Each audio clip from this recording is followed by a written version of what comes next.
ఎక్కడైనా బతికేయచ్చు అంటారు. ఇంగ్లీష్ నేర్చుకుంటే ప్రపంచం అంతా బతకచ్చు, హిందీ నేర్చుకుంటే దేశం అంతా బతకచ్చు, తమిళము కన్నడ ఇట్లా నేర్చుకుంటే ఆయా రాష్ట్రాలకు వెళ్ళినప్పుడు ప్రశాంతంగా బతకచ్చు.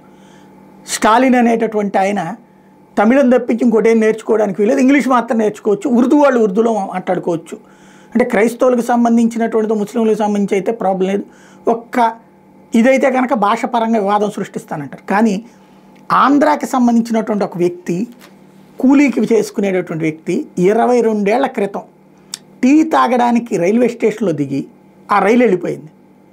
అక్కడ వాళ్ళతో ఏం మాట్లాడాలో అర్థం కాక, వాళ్ళ భాష ఈయనకి అర్థం కాక, ఈయన భాష వాళ్ళకి అర్థం కాక, చివరికి నాకేదో పని కావాలన్నట్టు ఇతను సైగ చేస్తే రమ్మనమని చెప్పి తీసుకెళ్ళి ఓ చోట 22 ఏళ్ల నుంచి వెట్టి చాకిరి చేయించినటువంటి సంఘటన తాజాగా బయటపడింది. గొర్రె చుక్క అనేటటువంటి అతని వయసు 60 ఏళ్ళు.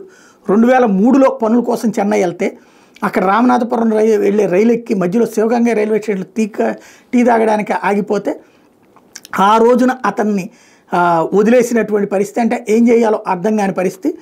తాజాగా అన్నాదొరై అనే స్థానికుడు అప్పుడు అతనికి ఉపాధి కల్పిస్తాను తీసుకెళ్లి శివగంగా జిల్లా కాళయ్యార్ కోయిల్ తాలూకా కదంబన్ కులంలో ఉన్నటువంటి తన తోటకు తీసుకెళ్ళి చుక్క పేరును అప్పారావుగా మార్చి అప్పటి నుండి ఇప్పటిదాకా గొర్రెల కాపరిగానే నడిపిస్తున్నాడు. జీతం లేకుండా కేవలం అన్నం పెట్టి ఇన్నేళ్ళు వెట్టి చాకరీ చేయించుకున్నాడు.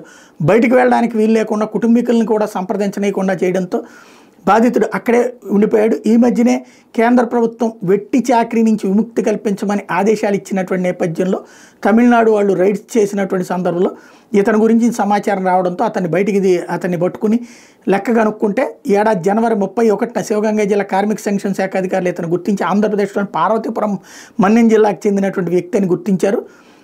కలెక్టర్ శ్యాంప్రసాద్కి చెప్తే వాళ్ళ కుమార్తె, అంటే వాళ్ళ ఆవిడ ఆల్రెడీ పాపం చచ్చిపోయిందట, కుమార్తె దొంబు దొర సాయమ్మ కుటుంబం పార్వతీపురం మండలం ములక్కాయ వలసలో ఉందని తెలుసుకుని వెంటనే అధికారుల సాయంతో బాధితుడు కుమార్తె అల్లుడికి చెప్పి తమిళనాడుకి పంపిస్తే అక్కడ కార్మిక సంక్షేమ శాఖ ఆధ్వర్యంలో ఆయన్ని అప్పచెప్పి 3 లక్షల రూపాయలు డబ్బులు కూడా ఇచ్చారు. బాధితుడికి ఇప్పుడు ఐటీడీఏ సహకారంతో మేకల యూనిట్ ఇల్లు మంజూరు చేస్తామని మంచిగా చూసుకోమని చెప్పారు. ఎందుకంటే ఈ వయసులో మరి తండ్రిని పోషించాలంటే అల్లుడు ఒప్పుకుంటాడా లేదా అనేటటువంటి సమస్య ఉంటుంది కదా, అందుకని చెప్పేసి